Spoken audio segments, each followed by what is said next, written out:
Happy Wednesday, everyone. We are happy to have you on our show. It is 6:30 here right now. It doesn't matter where you are, but we're just happy to have you. Yeah, we just care about the Colorado time. Sorry, everyone else. Mountain Standard is the standard. It is the standard because we have the mountains. So just a quick little news for everyone in Colorado. We are starting First Friday. They've already had the first one, I believe, last month, which was April. And so they should have had another one just recently, or they're going to this next Friday. And it was really cool because I got to go with like DCM and interview with the art district coordinator. She was awesome too. They have so much going on there. If you guys haven't gone to a First Friday, like please do, because we need to be supporting our local arts and showing them the support. They put in so much effort. So Julia, tell us, what is First Friday for the uneducated? Yeah. So First Friday usually happens on Santa Fe, and it's where people will walk around and look through galleries and present their art in multiple cafes and off the side of the road. And it's like a parade, but without people walking down the streets. You go to the parade, and it's completely free, right? Yeah. And that's completely. The best part. Completely. And that's one of the wonderful things that we in Colorado have, that we just get to share all together, the wonderful arts that we celebrate by local artists. And Julia, that's why we're here today, isn't it? It sure is. We're here to support local film. Thank you so much for joining us on our show. My name is Julia Y. Stein. I'm an actress, filmmaker, and influencer. Feel free to check me out afterwards. But I'm also here with my wonderful business partner, Hunter F. Burns. Hey, good morning. So I'm Hunter F. Burns. I am a local director. I produce things. I'm a social media manager, and I just love talking to people. So that's why today we're very, very excited. We have a very special guest. Yes, we do. Like many people, he's young, he's hungry, and he's already made something amazing. His name's Alec Ybarra, and he's here with us today. Good morning, Alec. Thank you so much for having me. Oh, of course. We're just so excited to have you today. Yeah, especially with that really shiny jacket. I know you guys can't see it on the podcast, but he's really working the style right now. He is spiffy, whereas the young kids call it drippy. I did not know that. Do you feel old now, Julia? I do. I'm starting to, yes. So, Alec, while we have an existential crisis, why don't you introduce yourself? Who are you and what do you do? I'm a writer-director. I'm from the suburbs of Denver, Colorado, and I've basically spent the better part of my life in film. I used to be an actor, and, behind the camera is really where my skill set lies, and my passion is really telling stories and connecting with an audience through the screen. So you said you started with acting. Like, what got you, and like, why did you want to be a part of film? Well, it's my very first thing that I ever did was I was an extra in a short film. Like, if you blinked, you would have missed me. And it was just super fun. Just the idea of putting something together and, a bunch of people coming together to tell a story was just something that was so riveting to me. And I did acting for a few years and, some small roles here and there, but really found my passion with writing, and which in turn led to directing. And I think just being able to communicate a message through film is one of the most powerful things ever, because an audience can just sit for 2 hours and just be completely entranced in whatever it is you have in front of them if you do your job correctly. Well, you certainly do your job correctly. You're 18, but you are already accomplished. Your body of work includes the movie Unmarked. That's a feature film. Feature, everyone. He's 18. As well as the other feature you've done, count them two, named Charlie, that was released this year. Tell us about Charlie. Charlie is it's a meditative art house drama. And it's a film about loss and being able to move past that and accepting the consequences of whatever it is that has happened. And, the story follows a young kid in high school who, after a tragic circumstance, must figure out a way to break out of his prison of guilt. And the film takes us through that journey with him and the people who try to help him with that as well. But it also shows the struggle. And, it's something that we made during COVID, and I think when you watch it, it's a COVID era film. There's not a whole lot of locations in the movie, and there's not a lot of characters either. But I think it's something in a way that is timeless, and it's something that speaks to a truth and something that a lot of people can identify with as well. Now, it's funny you say that. when we talked to people who, a lot of them were making movies during COVID, they did everything they can to make a movie. Well, me and Julia have been working very, very hard to make a movie during COVID. Very hard. Very hard. Lots of restrictions you fight against. But, people like Jack Cosgriff, who we just had on the show, his big thing about working with COVID is that he thought it was an opportunity because it gave him that much more chance to buckle down and really focus on a subject. Well, tell me about that for your angle. What was your experience during COVID? Yeah, it was a tough time just generally for the whole world, obviously. And originally, I was supposed to make a different feature film that we had planned out that we were going to shoot during the later part of 2020. COVID happened, and that thing we were supposed to have 14 different locations and a cast of over 50 people, so we weren't able to do that. And just, during the lockdown, I couldn't help but write a bunch of scripts. And I literally have a stack of scripts sitting on my desk now of things that I wrote. And one of them I wrote was a contained psychological thriller, which is the movie Charlie.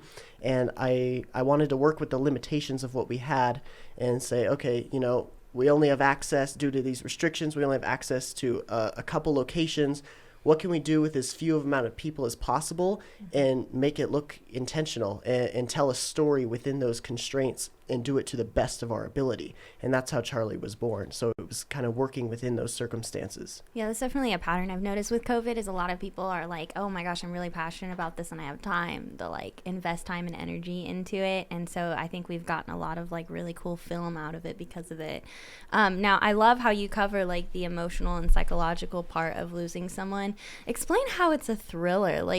How do you work with, because I love surrealist horror and I love psychological horror, but how do you get in the mindset of, hey, this is a really real issue, but I want to also show the horrific side of it? Yeah, the movie's been described as a PTSD psychological thriller, which it really is. And I guess that's not initially how I saw it when I was writing the script. I set out to obviously to make more of a family drama, and going through different revisions of the script, the story just was kind of born into something a little bit different, which I welcome that with open arms, and I would say it's a thriller in a different way. It's a horror film in a different way from typical horror that you see. It's horror in the fact that, the circumstances that are happening on screen are horrifying, if that makes sense. And it's a film that really puts you inside the head of the main character. And that's what I really like to focus on as a director is what can I do to put the audience inside of the character's head? So that's one of the wonderful things we wanted to talk about. Charlie is the title character, right? Yeah. Perfect. So I watched it last night and it was great. And not to give too much away for our audience, but Charlie's got some damage going on. And what I thought was very interesting, especially with this COVID era, is that going in deeper, that's always the question, right? How, internal one character can get. You guys are so young. You're 18, and how old is the main character in the movie? 16. 16, and he's played by a 16-year-old? I believe at the time we were shooting, yeah. So it's incredibly deep for that. And plus it has this great suburban vibe that, I think a lot of people identify with. How did you work as a director with, you're both young people. What's the language like? When I direct something, my approach, I try to tailor it to each specific project. So I would say as a director, there are some things I'm consistent with across the board, and there's other things I'm not. With a slower film like this, more of an art house film, especially because it focused a lot on the psychological aspects of the main character, I had to take a little bit more of a hands-off approach, so to speak. All of my work as a director, I'd say probably 95% of it was done in pre-production. So that involved tons of meetings and virtual rehearsals with the actors, and it wasn't about rehearsing scenes. I don't think we ever once in pre-production rehearsed an actual scene. We were more talking about the emotions and the experiences and kind of what would play into those scenes. So I was giving more general direction. And the actors, obviously they did a really great job understanding the script, and, they are the ones who really brought this film to life. And on set, all we did was just give general direction. There's one scene in the film, I'm sure you can figure out which one it is, but It's involving the main character, and it's a 3-minute long scene where there is a bit of turmoil going on.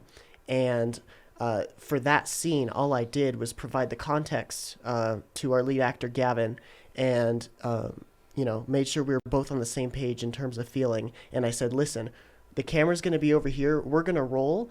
We'll roll for either 10 seconds or 10 minutes, however long you feel that this moment needs to be. We're going to roll and let it be natural. And that scene ended up being 3 minutes long, and it's a very raw and natural scene, and it's the climax of the film. And it's something that I wanted to remove as much of the barrier between me and the audience as possible.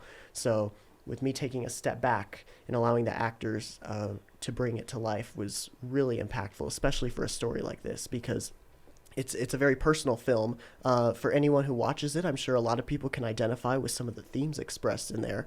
And, it only made sense for me to not employ too much control over the little aspects of it. And I think the little aspects came to life naturally. Awesome. So 1 second, as someone who is learning more production side and considering that we might have people in our audience who doesn't understand a lot of what we're talking about, I have two things. What is art house? Mm-hmm. And then this is kind of unrelated. What are the difficulties I've ran into productions where the director gives actors freedoms? Like, what's the pros and cons of that? Yeah, well, I'll start with the first question. So art house actually happens to be one of my favorite genres of film. It's basically, so you have your spectrum of what filmmaking is, right? You've got formalism all the way over to expressionism, and Hollywood tends to fall on one side. You've got documentaries and stuff that tends to fall on the other side. And art house is more of an expressionistic form of art. There might be some elements that are more formal or more traditional, so to speak, to a typical commercial movie. But art house is really just breaking down the barriers of what we see typically on our TVs, in the movie theaters, on our computers, our streaming services. It's literally, telling a story with no barriers is how I would phrase it. Some of the inspirations for Charlie were a lot of European cinema and like Northern European artists who were kind of my inspiration. And in terms of the pros and cons and kind of giving the actors freedom, the pros are you get those more naturalistic moments in the film. And, I want to be clear, that doesn't necessarily work with every film. It's not really the right approach for everything. But for this film, it was. The cons, in terms of this specific production, sometimes you might end up with a little more language in the movie than what you would want. But, that's kind of a trade-off there. And, you can always do some other takes and everything. But it's just about doing the work in pre-production. There's a good quote that says, like, movies are made in pre-production, they're executed in production, and then they're refined in post-production. So all the work happens beforehand. All the direction happens there. And when we're on set, great, if the actors want to try something, we'll try it. And we never had to do more than one or maybe two takes for all of the scenes in the whole movie. The actors just brought their A game throughout the entire production, which was amazing. They did a really great job. That's good. Wow, that's amazing. And we're very excited to share Charlie with everyone. So we have a clip. Ooh, ooh, ooh. We brought a clip here. Got a clip. So everyone can enjoy so official. Just a tiny little piece of Charlie. And I didn't ask for this either. This has sucked for me too, okay? I can't go outside. I can't have friends. You can. Everything I've done these past 3 years has been for you. You've never made an effort. You never support me. You never even tried to help me through what I've gone through. Every single day. I live my life through total agony. You've been the only priority in my life. Don't even start. I wish I never knew you.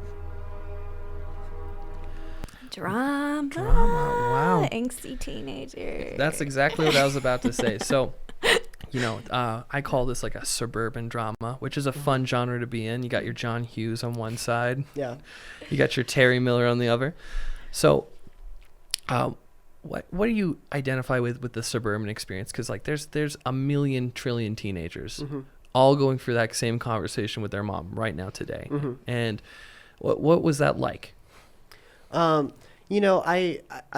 wouldn't say it was specific to, let's try and make a suburban film. It was more just kind of, what was natural to me when I was writing the script and making the film. First, what sort of things came to my mind, and obviously at the end of the day, like what fit with the story. And like I said earlier, it's a film that a lot of people take away a lot of different messages and meanings from, and I think that's important, and I'm glad that there's a lot of opportunity for that. Well, that's amazing, Alec. We're about to take a commercial break, but first we're going to play a game. This is a game we've made just for you. Game time. Game time. It is called Sad Boy Vibes. Oh, wow. So like you and me are very similar. We both spent most of our formative years locked away watching movies, right? Yeah. So I think some deep cuts from some particularly great sad boy vibe movies are going to be something you'll enjoy. You can call a friend, but I'm the only friend you can call. Okay. And I don't know movies. Well, Julia knows some movies, but I don't know if she's a sad boy. I can play sad boy if I needed to, but Yeah, we'll go get your beanie. All right. So first, are you ready to play, poor Alec? beanie. I'm as ready as I'll ever be. Fantastic. All right. So these are from certified sad boy movies. The first one is Loose, which came out in 2018. Loose is a movie about a former child soldier adopted by an upper middle class family. However, his teacher at school starts suspecting him of various shenanigans, crimes, and mayhem. That teacher is played by a wonderful African-American actress. And here are your options. Is it A, Viola Davis, B, Octavia Spencer, C, Angela Bassett, or D, Laura Dern? I'm going to say Octavia Spencer. Oh, geez. He had Ooh. no pause there. He is correct. It is Octavia Spencer. Wow, Yay! good job. So now to up the pressure here, just to let you know, if you fail this quiz, there's only 3 questions. If you fail the quiz, we kick you off the podcast. And then we spent it's just Hunter and I talking.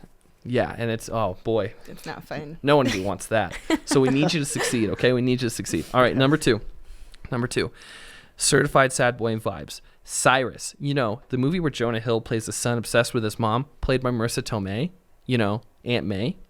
She goes up against the mom's boyfriend for control of the mom. Who plays the boyfriend? Is it A, John C. Reilly, B, Jake Gyllenhaal, C, Tom Holland, D, Laura Dern? I'm going to have to phone a friend on this one. It's not Tom Holland. It's not him. I know that. What were the other answers? So we'll go through it again. It is A, John C. Reilly, Okay. B, Jake Gyllenhaal, C, Tom Holland, or D, Laura Dern. Now, who is the boyfriend of Marissa Tomei? I don't think she's gay. I'm not sure, though. So it couldn't be the girl, I don't think. I don't think so. And it's not Tom Holland. So that leaves 2 options. Is the phone a friend still active? It is an active phone call. Ring, ring. Banana phone. Okay. Okay, I'm going to say A. You are correct. Oh John my C. Reilly. gosh! Oh, no. It is John C. Reilly and Jonah Hill and Marissa Tomei. So it's like one of the best movies that came out in 2010. I helped. I mean, I at least narrowed it down. If Tom Holland probably would have been in the Swaddlers by then. So okay, one last question. Certified sad boy vibes. This time gets a little edgier. Nightcrawler. Okay. Nightcrawler is about a man who starts taking a used camera around town to video crime scenes to sell to local TV news in Los Angeles.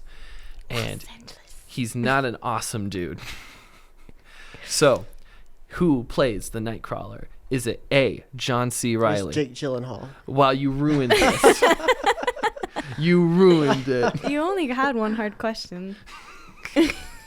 Well, I guess that means that our friend Alec Ybarra gets to stay on the podcast. If you're just joining us, we have Alec Ybarra. He is a writer-director from Colorado, and he's an excellent person to talk to. He's the psychological drama man of the state. So when we get back, we'll talk to him a little bit more, and we'll play another game. Join us then.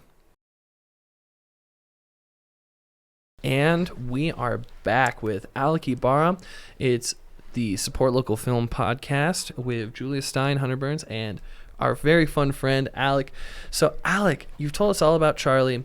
We'd love to talk about your previous movie. It's called Unmarked. Tell us a little bit about that. Yeah, so that was a feature film I wrote and directed back in 2017, and it's a drama film about school bullying, and it was based on a true story, and it was a film that took 3 years to make from conception to completion, and it was a really personal film, and I'm was really glad and blessed for the opportunity to make it, because it ended up helping a lot of people who were going through similar circumstances before, and that's really where my talent and my passion for being behind the camera was refined through the journey of making that film. I was thinking about this earlier because you think of a filmmaker and a director and you think, oh, popular, famous, whatever.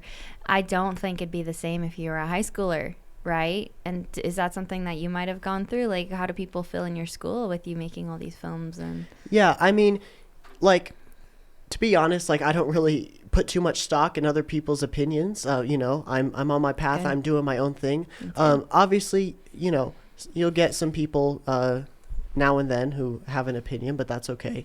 But no, generally people are supportive. People love watching the movies and love letting me know what they think about them. And I'm glad for the opportunity for the movies to be out there in front of the whole world, so people in other countries can watch them. And it's really connected with a much bigger audience than I guess what it was initially. That's cool.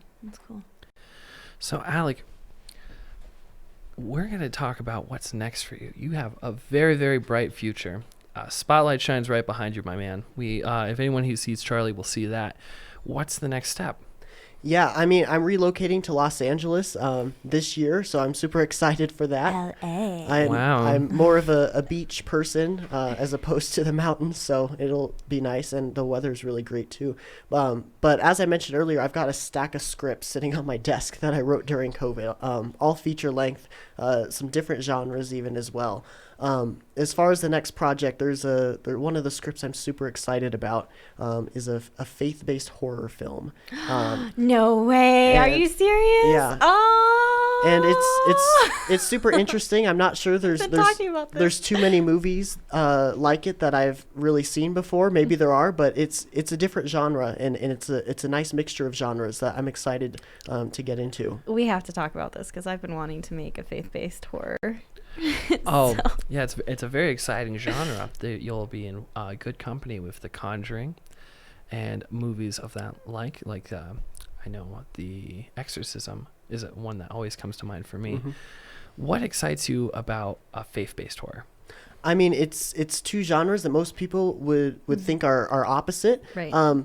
But just getting into more of a theological perspective, those genres are so much more closely related than most people would think, and there's just so many interesting even biblical stories to get into that combine those two elements, and those are amazing, and I'm super excited to be able to tell a story like that. Yeah, no, I have to.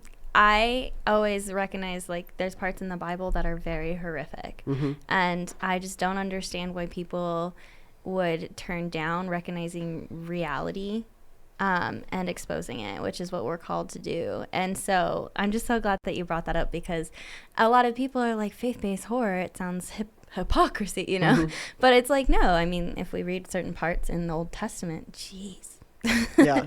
Even in the New Testament. So yeah, I'm just glad you brought that up. Alec, we are very excited to have you here. Thank you for coming on the show. Thank you for having me again. Yeah, Yeah. but first we're gonna get to know Alec even more. Oh, maybe a little too much. Maybe a little too much. So I was thinking we can do usually we start with icebreakers, but this time we're going to end with icebreakers. So let's play a fun little game of Never Have I Ever. Have you ever played that game before? Interestingly enough, no. Really? Not. Oh, Well, I'm honored. I'm familiar with the gist of it, but Yeah. I have not personally. Well, fortunately, this is on camera.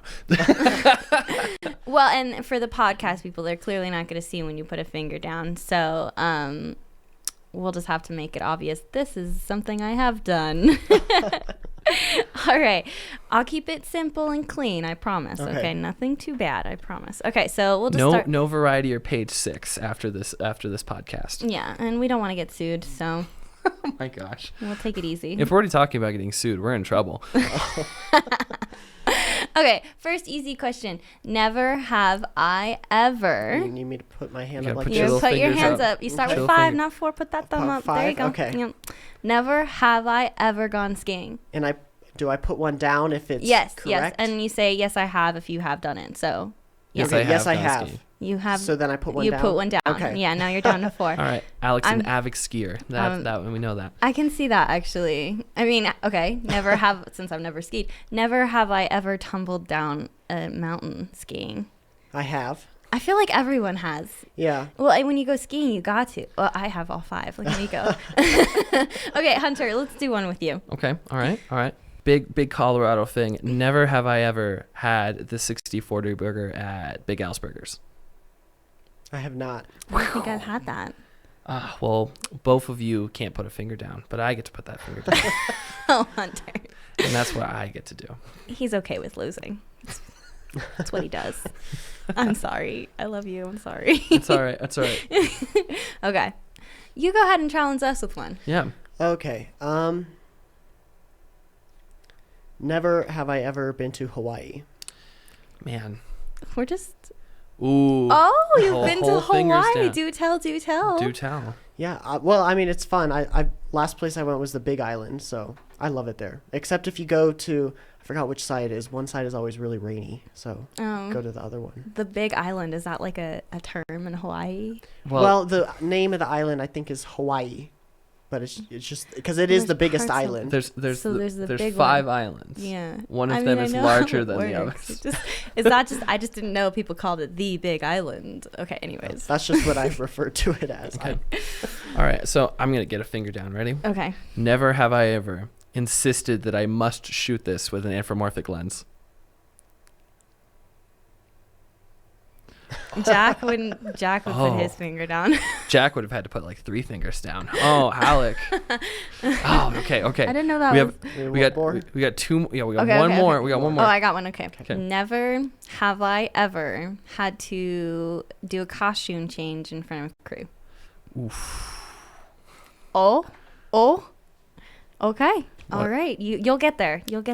and that's our telling us it gets worse from here. Yes, it only gets worse. Congratulations, Alec. You have won the arbitrary game.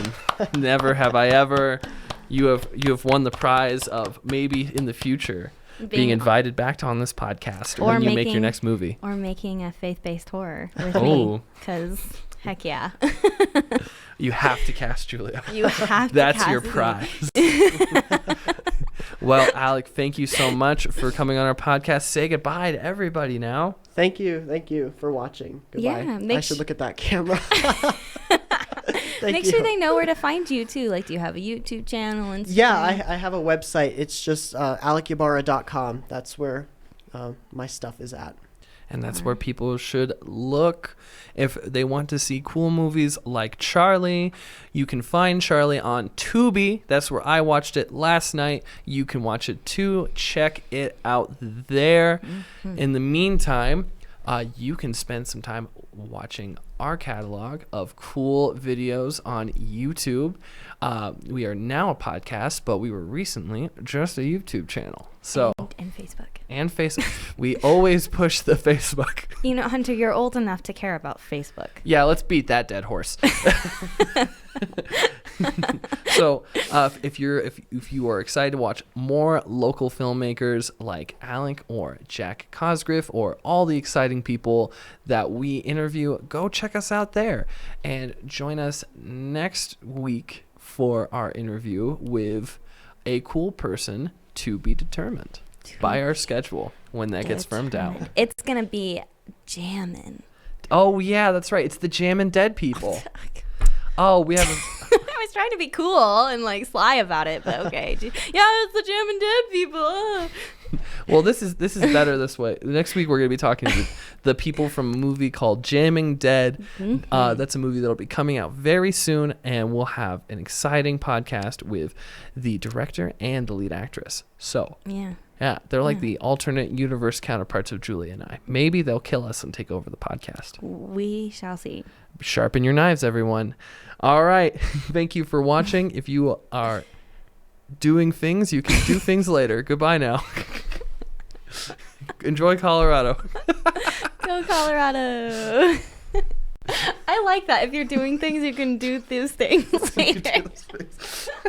It's permission. I love that. We'll firm it up better. We might edit that one out. That was great. I liked it. Oh, man. All right. Well, that was so fun. Yeah. Thanks again for inviting me over. Yeah, of course. It went really well. Yeah, sorry our mom didn't make pizza rolls.